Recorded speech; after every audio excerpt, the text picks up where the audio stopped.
رب کریم فرماتے ہیں جب میرا بندہ ہاتھ اٹھاتا ہے نا تو مجھے حیا آتی ہے کہ میں خالی کیسے لوٹا دوں اس کے.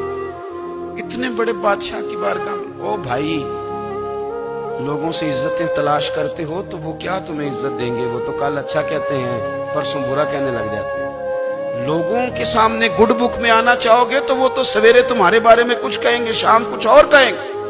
اپنی روحانی زندگی آباد کریں، اپنے مسلح کو وقت دیں اور دنیا سے چھپ کر اس موبائل کو بند کر کے اور اپنے آپ سے بھی چھپ کے اور تنہا ہو کے چھپا کے سارا کچھ اپنے آنسو اپنے رب کی بارگاہ میں پیش کریں، اس کے حضور حاضری دیں. سنو نا ترمذی کی حدیث اور اسے یاد رکھنا.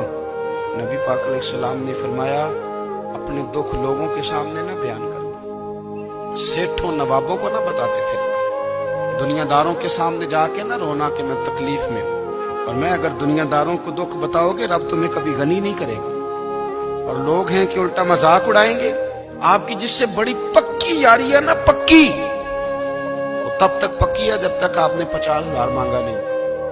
اور جس وقت آپ نے کہہ دیا کہ میں مجبور ہوں میری مدد کر تو پھر ختم ہو گئی دوستی. لوگوں کے تعلقات آپ کے ساتھ تب تک ہیں جب تک آپ ان سے کوئی ضرورت وابستہ نہیں کرتے.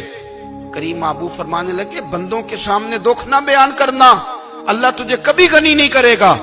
تو اپنے دکھ اپنے رب کو بتا، تو دعائیں مانگ، تو اس کی بارگاہ میں حاضر ہو، تو اس کے حضور عرض کر. فرمایا اپنے دکھ اپنے رب کو بتا، وہ جلدی کرے یا دیر سے کرے تجھے ساری دنیا سے بے نیاز کر دے گا، تجھے کسی کا محتاج نہیں رہنے دے گا.